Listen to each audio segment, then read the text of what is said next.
मुंबईतल्या कुर्ला बेस्ट अपघातामध्ये 5 जणांचा मृत्यू झालाय।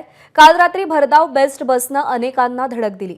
कुर्ला एलबीएस मार्गावरच्या मार्केटमध्ये भरधाव वेगानं शिरलेल्या इलेक्ट्रिक बेस्ट बसनं अनेकांना जोरदार धडक दिली। ही धडक एवढी भीषण होती, एवढी तीव्र होती की यामध्ये 5 जणांचा मृत्यू झालाय।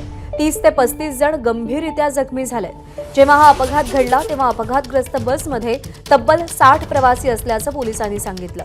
विजय विष्णू गायकवाड, आफरीन अब्दुल सलीम शाह, अनम शेख, फातिमा गुलाम कादरी, शिवम कश्यप अशी मृतांची नावं आहेत। बस चालक संजय मोरे ला पोलिसांनी सध्या अटक केली आहे। त्याच्यावरती सदोष मनुष्यवधाचा गुन्हा दाखल करण्यात आलाय।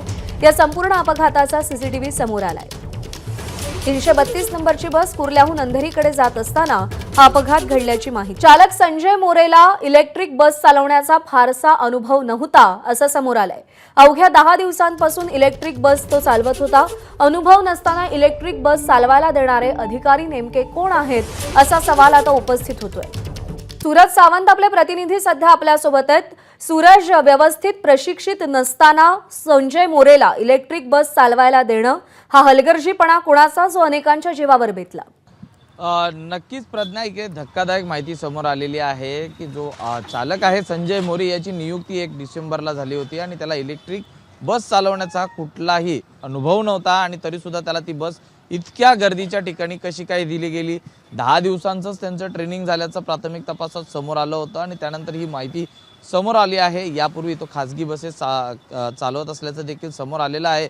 मात्र एकूणच जी घटना घडलेली आहे ही भीषण आहे। 29 जणांचं आत्तापर्यंत त्यामध्ये जखमी आहेत, 6 जण मृत्यू झालेले आहेत।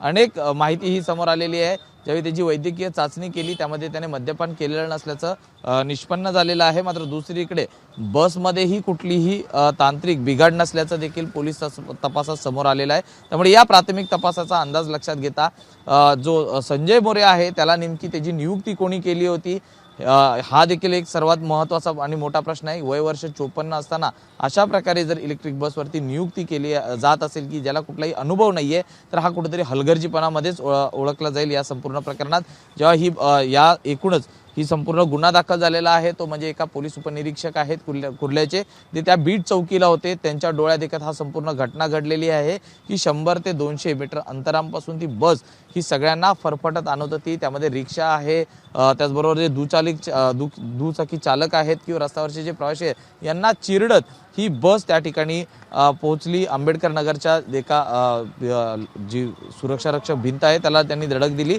बरोबर, अपघात अत्यंत भीषण होता, पण ज्या व्यक्तीला इलेक्ट्रिक बस चालवण्याचा पुरेसा अनुभव नव्हता, पुरेसं प्रशिक्षण त्याच्याकडे नव्हतं, त्याच्या हातामध्ये अशा प्रकारे इलेक्ट्रिक बस देणं अनेकांच्या जीवावर बेतलंय, जे अत्यंत धक्कादायक आहे, संतापजनक आहे। सूरज, अपडेट जाणून घेत राहू। सध्या धन्यवाद दिलेल्या माहितीसाठी।